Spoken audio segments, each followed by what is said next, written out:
The 1969 Apollo moon landings, the 1976 Viking and other subsequent Mars landings, all images showing a spherical rotating Earth, all supposed space stations and satellites orbiting the ball Earth, every Hubble photoshopped image, and the entire NASA organization are one big hoax created to convince you that the Earth is not flat. Over the past 5 decades, through lies and photo and video trickery, the Freemasons at NASA have effectively convinced the entire world to believe several myths totally contrary to our senses and personal experience. They claim, contrary to our senses, that many of us are standing upside down, thinking we are right side up, on the underside of a spinning ball Earth. They claim, contrary to our senses, that we are reeling through space at millions of miles per hour, that stars are actually suns, that the sun is actually bigger than the moon, and that most stars are actually bigger than the sun. We can clearly see and feel, however, that we are standing right side up on a motionless, flat Earth. The sun and moon are the same size. The stars are clearly smaller than both, and cannot be proven to be distant suns in other solar systems. With a little Photoshop, rocket technology, and a bunch of lying Freemasons, NASA has convinced nearly everyone on Earth to disbelieve their own eyes, common sense, and experience. As mentioned in a previous chapter, stars and planets have often been seen through the moon, which means it is semi-transparent, and if the moon is semi-transparent, it cannot be the solid, spherical planetoid claimed by modern astronomy. Samuel Shenton, president of the Flat Earth Society, was quoted before the Apollo supposed moon landings, stating that stars have been seen through the moon. The astronauts had better be ready to come right back because there isn't anything much to land on. Samuel Shenton also said, "We so-called flat earthers, observing certain false presentation used by the Americans in TV and films showing the orbits and descents of their space vehicles, wish to place our views before young and interested people. In so doing, we trust that no more jibes about flat earthers will be occasioned from Prime Minister Wilson of the Socialist Party and Enoch Powell of the Conservative Party." Many of the first people to unequivocally call out the NASA moon landings as being a staged hoax, besides knowledgeable flat earthers, were professional photographers. When the official NASA photographs of the moon are closely examined, it is clear that many were taken inside a studio using repetitive backgrounds, artificial lighting, wires, and cranes. Others were composite desert photographs with the backgrounds blacked out and astronauts superimposed in. Award-winning British photographer David Percy, photo analyst and historian Jack White, photographer for Nexus magazine publisher Marcus Allen, and many others have put their professional reputations on the line to expose NASA's photographic evidence. David Percy from Dark Moon, Apollo, and the Whistleblowers says, "The numerous inconsistencies clearly visible in the Apollo photographic record is quite irrefutable. Some of the many errors we evidence were due to haste and poor thinking. Others were deliberately planted by individuals we have dubbed whistleblowers, who were determined to leave evidence of the faking in which they were unwillingly involved. Probably the most emphatic of these whistles was a bottle that rolled across the moon landscape on the TV screens in Western Australia during a live transmission from the moon. None of the Apollo missions brought any extra studio lighting with them on the lunar lander, so the sun should be the only light source on the moon, and in all pictures taken there. In that case, the light should only come from one direction, and all shadows should be cast in the opposite direction. However, in dozens of official NASA photos, there are shadows being cast in up to 3 directions simultaneously, often at up to 90-degree angles, which can only be the result of multiple light sources not present on the moon. Several pictures even show overhead spotlights reflecting in astronauts' helmets, and multiple lens flares originating from 2 or more light sources. Analyzing several images from the 6 missions shows repeated background features, the exact same hills, dunes, craters being used over and over again in supposedly different places on the moon, as well as visible foreground and backdrop lines indicative of a studio set. In images from Apollo 11, Buzz Aldrin can be seen wearing different color gloves and different length boots in pictures that were supposedly taken within minutes of each other. If Buzz was really in the vacuum of space in a pressurized spacesuit, he certainly would not have had time or reason to depressurize and repressurize his suit just to make such fashion adjustments. Some pictures show the lunar rover with no tracks anywhere around it. Others show rover tracks all over the foreground while it is yet to be unpacked and unloaded. A couple pictures even show what appear to be sneakers and ladies' heels tracks on the moon, in addition to astronauts' boot prints. Ralph Renee from NASA Mooned America says, "If you look at the backgrounds of most NASA pictures, there is a relatively sharp transition line where anything beyond becomes smooth and featureless. This is a sure sign of a grade Z studio backdrop. Every time the American flag is shown, there is a great deal of light on it, even if it's in the shadow side of the lunar lander. Also, NASA never filmed either stars or planets. The reason is simple. Before the era of computer enhancement, the stars would have been impossible to fake accurately enough to fool the world's amateur astronomers." Sam Colby, in Apollo Fake, says, "Michael J. Tuttle faked the so-called Apollo training simulation photographs using Photoshop 3 and then posted them on NASA websites as being genuine photographs taken on the moon. I regularly get email from people claiming that digital manipulation of photographs was not available back in 1969. People have been creating fake photographs ever since the camera was invented, and who is saying the pictures were faked back in 1969 anyway? People don't understand that the majority of NASA's fake moon pictures were created in the mid-90s.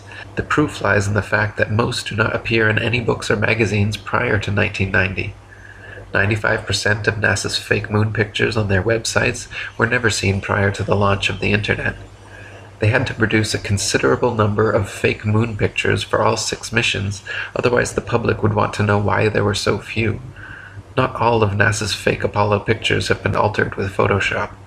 The main Apollo 11 picture of Buzz Aldrin, as well as press-released pictures from Apollo 12 and Apollo 14 showing astronauts holding the flag. All of these press-release pictures were taken in the fake moonscape at Langley Research Center and did not require any alteration to pass off as a moon photograph. Another glaring mistake is that none of NASA's images or videos show stars in the background as they should, just complete blackness, likely because exact star maps as they should appear from the moon would be quite difficult to fake. The testimony of different astronauts on different missions in their autobiographies and interviews just muddies the waters even more, some of them bragging about the astonishingly brilliant light of the stars, and others saying they don't remember seeing a single star while on the moon. Such inconsistencies and the fact that none of NASA's moon pictures feature stars or planets in their appropriate positions should raise a red flag that these astronauts were not on the moon. Many pictures of the sun on the moon are clearly spotlights and not the sun, including AS 1466-9306, AS 1246-6765, and AS 1140-5935. NASA image AS 1249-7278 clearly shows several studio lighting lens flares caused by multiple overhead lights. Image AS 1469-9089 shows studio lighting reflecting off a black background. Image AS 17-151-23201 shows a shadow on the ceiling of space as the lunar lander lifts off. Images AS 16-118-18894, AS 17-134-20471, AS 1144-6581, and AS 1144-6642 show crude computer retouching to hide cables and background problems and add the round Earth, but NASA claims they are original photographs. AS 1466-9306 shows shadows of reticule crosshairs suspended in air over a print underneath, proving it to be doctored and not an original, as claimed. Image AS11405922 of the lunar lander supposedly on the moon shows a pathetic 1969 attempt at creating high-tech looking equipment using what appears to be construction paper, gold foil, scotch tape, and metal shower rods. The idea that the piece of junk shown in this official NASA photograph flew to the moon and back is so ludicrous it's laughable. AS17-148-22-756 also clearly shows, when enlarged, that the Apollo 17 command module was almost completely held together by Scotch tape. In AS16-113-18-339, there is a rock with the letter C clearly engraved into it, as well as another C drawn into the dirt next to it. This is characteristic of fake stage rocks on a stage setup where the set designer demarcates prop positions and not something we should see on the moon. Ralph Renee in NASA Mooned America says, "The large rock in the left foreground is clearly marked with a big capital C. The bottom right corner has a crease similar to that caused by wetting a folded newspaper. This makes it a showbiz flap rock, which the people who work in Hollywood studios throw at visitors. They used to be made from wet newspaper and paste and showed similar flaps.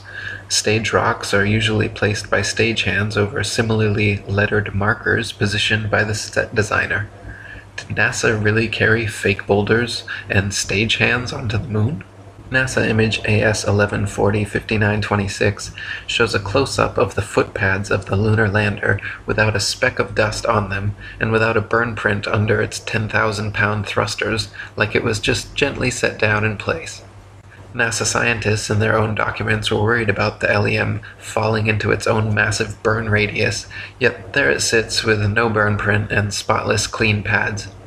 Even the astronauts' boot prints made deep impressions in the moon dust, yet the lander's 10,000-pound thrusters left not a trace, no blast hole, and no dust on the pads.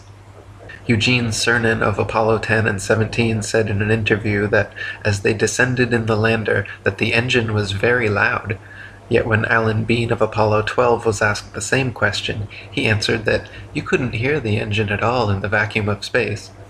I tend to believe Alan, because watching the Apollo 17 liftoff sequence from the moon, it is clear that the LEM is being hoisted by a crane from above and not propelled by thrusters from below. Ralph Renee says, "I remember watching the first astronauts land on the moon and wondering why the TV pictures were so murky. We watched two blurry white ghosts who did little or nothing while they lurked in the shadow of the lunar lander. NASA seemed to have lost 100 years of photographic progress. It was boring, but I believed. During the next few years I caught glimpses of subsequent missions as they flashed in color upon my TV screen, and I believed. Pictures improved with each mission, and toward the end the Apollo program, the moon buggy tore up the moon's surface while NASA began to talk up a Martian adventure. I still believed in apple pie, the CIA, and NASA. Years later, watching a TV show, I thought I saw the moon flag ripple on the airless moon. The worm of suspicion slid into my system. I then began watching NASA film clips very closely and with less emotion. As those rose-colored glasses slipped lower on my nose, I began to notice flaws in the pictures.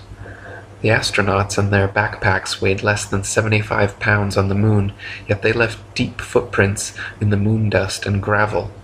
The blast of a rocket engine that lowered the 33,000-pound LEM on the moon's surface left no crater, and apparently it didn't even blow away the dust beneath the footpads. Strange. Here on Earth, footprints usually require some type of wetting agent. There is no wet on the moon. When the video evidence is examined, even more anomalies are found. In certain frames, light pings can be seen reflecting off overhead stage wires attached to astronauts' backpacks. In one Apollo 16 clip, an astronaut falls to his knees and is quickly jerked back up to his feet by what can only be an unseen wire hoisting him straight upwards. One of the more obvious video anomalies is how several Apollo missions show American flags flapping around in the not-existent space wind. The moon is supposed to have no atmosphere, and so the flags should remain perfectly still, but can often be seen moving about quite boisterously. NASA claims the astronauts brushing up against them could cause this, but it's clearly not the case, as the flags stay waving for long periods of time with no astronauts touching or even near them. Another interesting video anomaly is discovered by playing NASA's moon footage at 2 times speed, then watching the astronauts walking, running, jumping, or cruising around on their little buggy. Without the speed adjustment, there's a low-gravity type illusion as the astronauts seem to float, drift, and glide slowly and smoothly along. But once they are seen at 2 times speed, it becomes clear that they are in normal gravity, walking, running, jumping, and cruising at normal speeds. They simply reduce the play speed by 50% in post-production, and voila, instant moon motion. William Cooper said, "Most, if not all, of the photos, films, and videotape of the Apollo moon missions are easily proven to be fake. Anyone with the slightest knowledge of photography, lighting, and physics can easily prove that NASA faked the visual records of the Apollo space program. They are so obviously fake that when the discrepancies are pointed out to unsuspecting viewers, an audible gasp has been heard. Some have actually gone into a mild state of shock. Some people break down and cry. I have even seen others become so angry that they have ripped the offending photos to shreds while screaming incoherently." Not only is the video record fraught with fraud, but NASA claims the original Apollo 11 videos have conveniently disappeared from their records, so no one can analyze them for authenticity. That's right, they spent over $30 billion of American taxpayer money traveling to the moon and then lost the video evidence. Those blurry, ghostly, black and white images shown on TV were purposely lousy because NASA insisted at the time that all TV networks must broadcast directly from a big screen display in their operations room, a mandate which all the major networks accepted, and so what the public saw was just a video of a poorly magnified video, and now it is impossible to watch the original. Not only has the Apollo 11 original disappeared, but NASA claims to have lost all original audio tapes from the Apollo missions, and that their contractors have lost all prints and plans for the lunar rover, LEM lander, and Apollo ship engines. What are the chances that these are actually lost? And what are the chances that NASA simply cannot have the public scrutinizing their records because of what might be exposed? William Cooper said, "Exploration of the moon stopped because it was impossible to continue the hoax without being ultimately discovered, and of course they ran out of pre-filmed episodes. No man has ever ascended higher than 300 miles, if that high, above the Earth's surface. No man has ever orbited, landed on, or walked upon the moon in any publicly known space program. If you doubt this, please explain how the astronauts walked upon the moon's surface enclosed in a spacesuit in full sunlight, absorbing a minimum of 265 degrees of heat surrounded by a vacuum. Temperatures on the moon supposedly range from 279 degrees below zero during the depths of the lunar night, which is far colder than even Antarctica's coldest winter, and up to 243 degrees above zero at lunar midday, which is hotter than boiling water. NASA claims their special suits are fitted with both heating and cooling systems, but nothing which could withstand these incredible temperatures. These suits are also supposedly pressurized to keep the vacuum non-pressure of space from bursting their blood vessels, but they clearly have deep creases and wrinkles all over. Astronauts in true pressurized suits would look like the Michelin Man bubbling out. Also, the amount of radiation in space, especially through the Van Allen belt, is far too intense for them to be spacewalking in such flimsy suits. One Russian study found that the amount of radiation present on the moon would require astronauts to be clothed in 4 feet of lead in order to avoid instant death. John Malden, a NASA physicist, said they would need at least 2 meters of thick shielding around them at all times, yet there they are, bouncing around the moon in their 2-inch thin suits. Another solid proof of NASA living up to its forked serpent tongue logo are the many supposed moon rocks given to museums the world over by Neil Armstrong and Buzz Aldrin. Shortly after Apollo 11, private investigator Paul Jacobs reported asking the U.S. Department of Geology head whether he had examined the moon rocks and if he could verify their authenticity. To which the geologist simply laughed and insinuated that people high in the U.S. government knew all about the cover-up.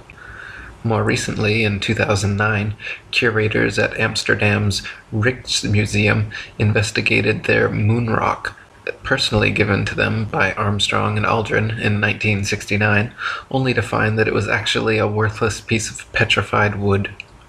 Bill Kaysing, another moon hoax researcher, worked at Rocketdyne, where NASA's Saturn V rocket engines were built, and became exposed to documents pertaining to the Mercury, Gemini, Atlas, and Apollo NASA programs, which proved trickery was afoot.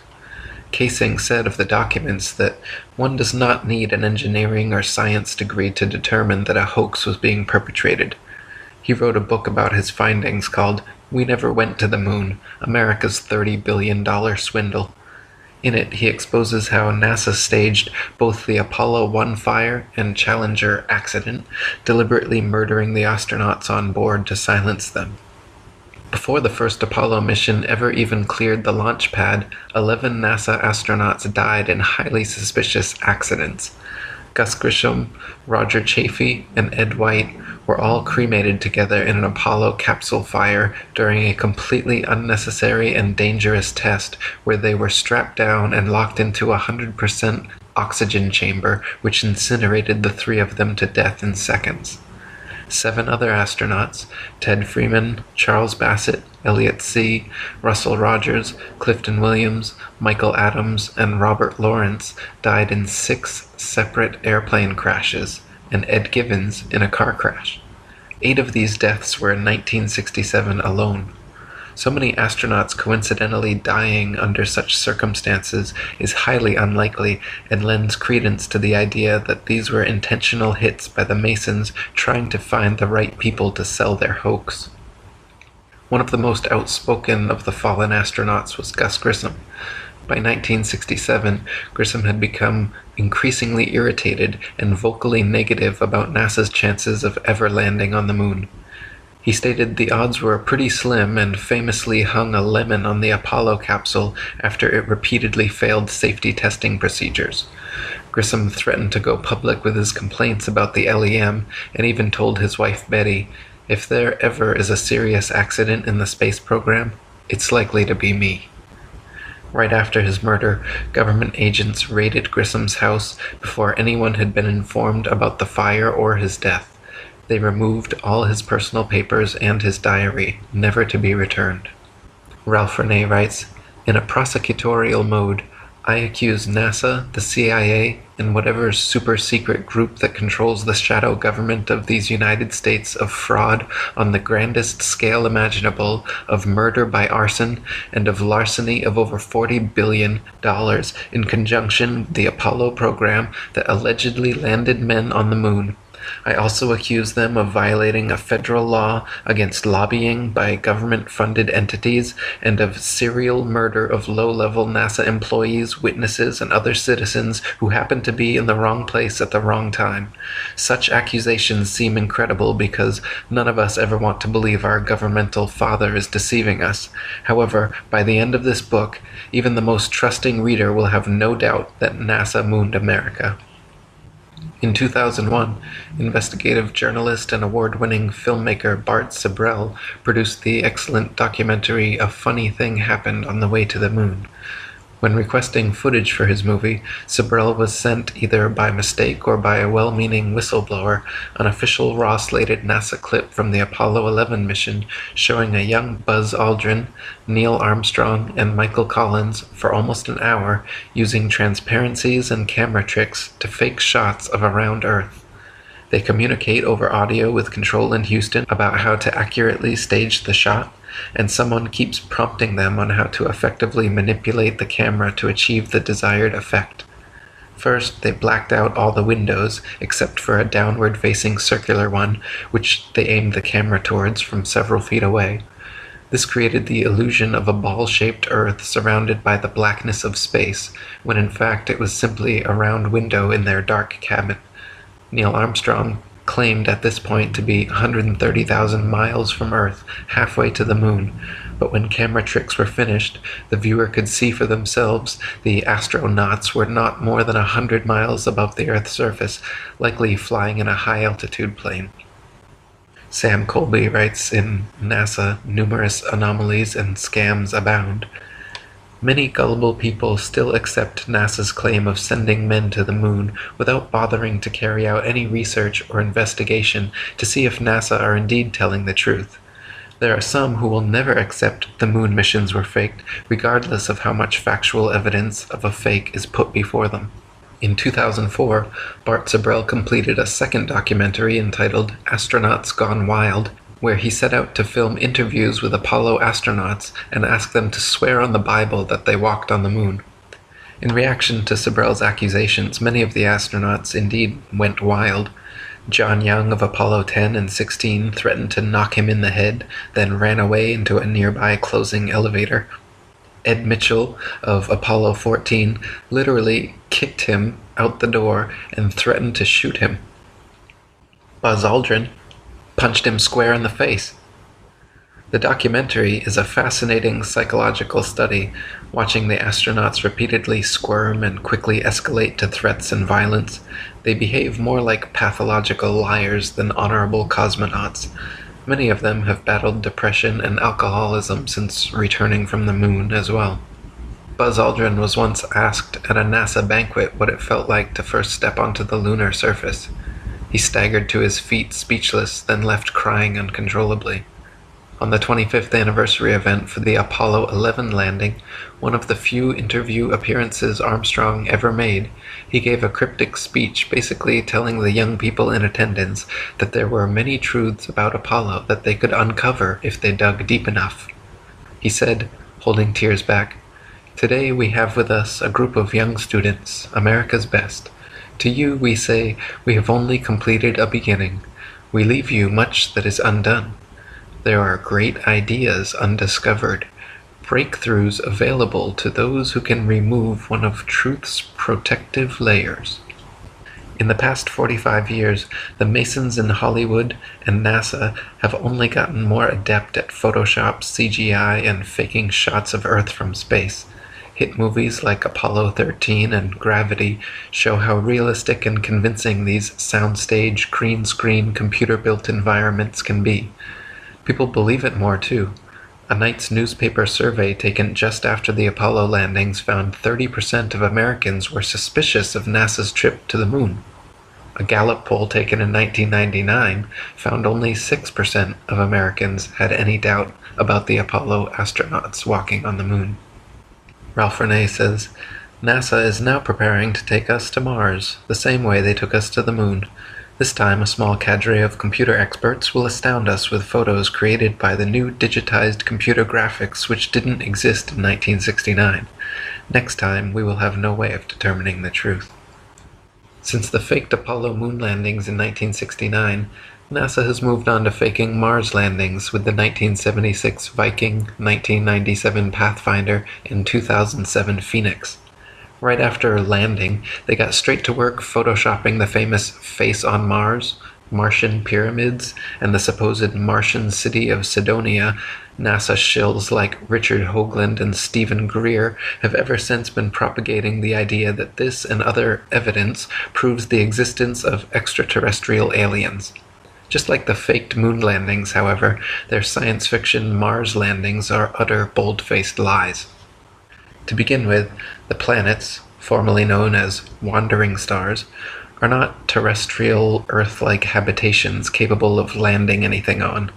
The sun, moon, and stars are all simply luminaries, celestial lights relatively close to Earth, not something tangible and solid that humans could ever walk on. Gabrielle Henriette in Heaven and Earth says, "The planets are not solid, opaque masses of matter, as is believed.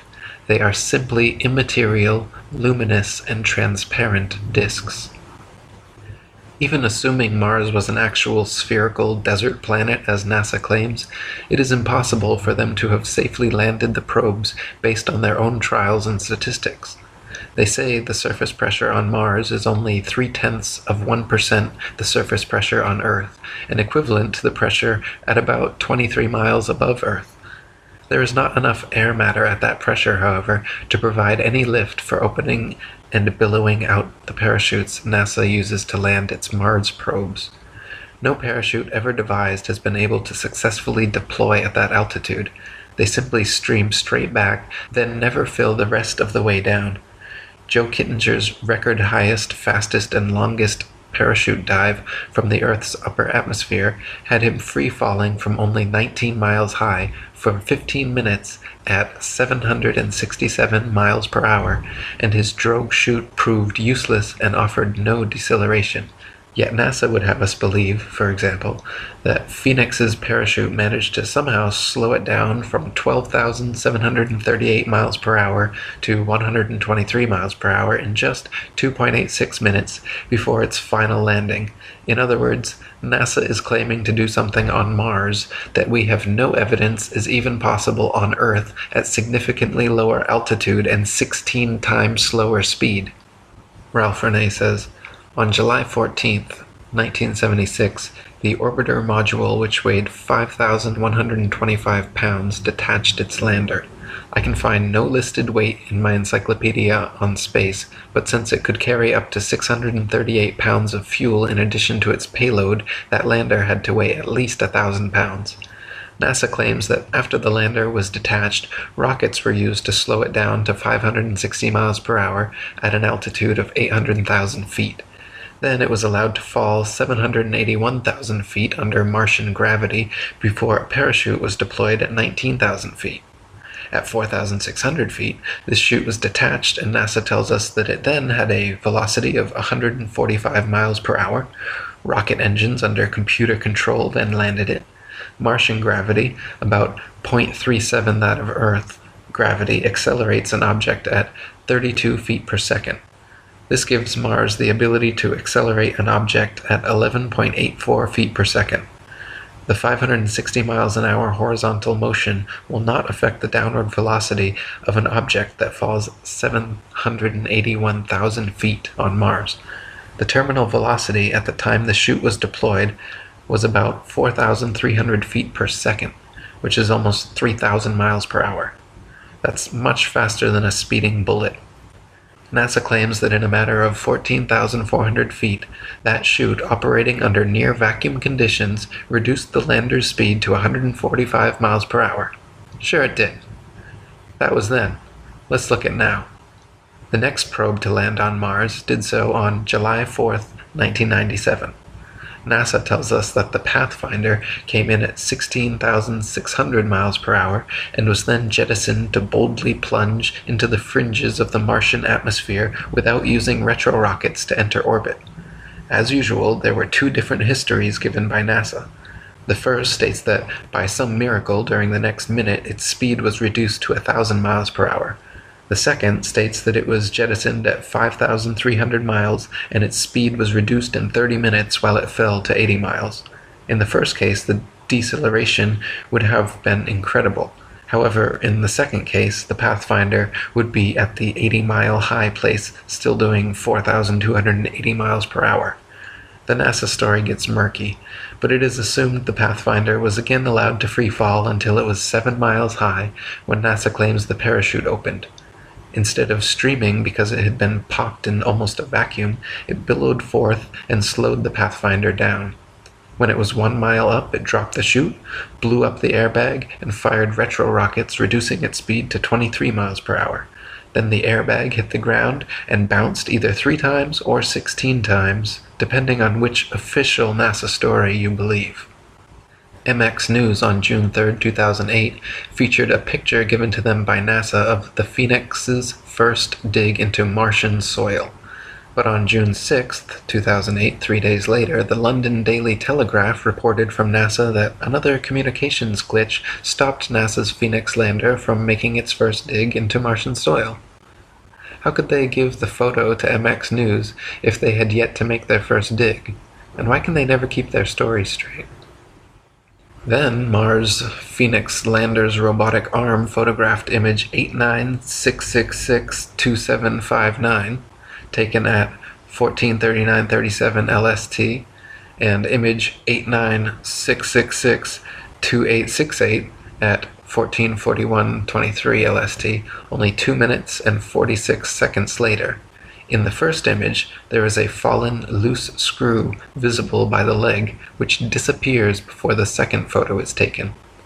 NASA themselves claim the robot arm did not touch Martian soil until the next day, so they cannot claim to have moved it themselves, and the topical arrangement of sand and rocks remains exactly the same, so it cannot be explained by strong winds. Thus the question remains, who picked up the screw? More than likely, an observant and well-meaning stagehand picked it up between shots. Jera White, a diligent Mars hoax researcher, also noticed that the Columbia commemorative plaque attached to the Spirit rover on Mars photos and videos is not the same one pictured on Earth seconds before launch. This is blatant proof that photo trickery is going on with these Mars missions. Several photography experts have even mentioned how Mars looks exactly like Arizona or parts of the Australian outback desert, and it appears NASA simply added a red tint to the atmosphere in post-production. By using the Auto Levels tool in Photoshop, even NASA Mars photographs lose their red tint, however, and look exactly like the Earth. Adolf Hitler said, "In the big lie there is always a certain force of credibility, because the broad masses of a nation are always more easily corrupted in the deeper strata of their emotional nature than consciously or voluntarily, and thus in the primitive simplicity of their minds they more readily fall victims to the big lie than the small lie, since they themselves often tell small lies in little matters, but would be ashamed to resort to large-scale falsehoods. It would never come into their heads to fabricate colossal untruths, and they would not believe that others could have the impudence to distort the truth so infamously. Even though the facts which prove this to be so may be brought clearly to their minds, they will still doubt and waver and will continue to think that there may be some other explanation. For the grossly impudent lie always leaves traces behind it, even after it has been nailed down, a fact which is known to all expert liars in this world, and to all who conspire together in the art of lying." And Ralph Renee says, "Since 1973, over 1 billion children all over the world have grown into adults. They've been taught to believe in the fairy tale that we landed men on the moon. I hope this book will one day banish forever this fanciful tale and relegate the story of NASA's Moon and Mars landings to the realm of fraud where they belong." So there you go. You still think NASA went to the moon? If you still believe that, you're ridiculous. Okay? You're just ridiculous. If you sat through this whole thing, you watched the video evidence, you saw all the pictures, you heard all the proof, fake moon rocks, faces and pyramids on Mars, the astronauts punching people, 11 accidental astronaut deaths, all the photo anomalies. You're still gonna read the NASA press release next week about, "We found water on Mars. Derp." You gonna believe that? What about the Rosetta Comet landing? "We landed on a asteroid. Here's some CGI." And everyone believes it. "Oh, it's so amazing. Oh my god, they landed on an asteroid." Are you starting to realize how gullible we've all been here? Look at the videos and pictures they show you of the planets. Find me one real image of Jupiter or Saturn or Mars from NASA. Look at them. Those are not photographs. There's no photographs. NASA doesn't do photographs. NASA does Photoshop. There's no telescopes flying around out there taking pictures of shit. It's just a bunch of Freemasons with Photoshop. Look at their rocket launches. The rockets don't even go straight up. They just come right back down. Most of them just explode. You know how many of their rocket launches fail? They have no idea what they're doing. They want you to think that they went to the moon and back over and over again 45 years ago and then never go back again. That makes a lot of sense. Look at all those pictures again. It's fake. It's so fake.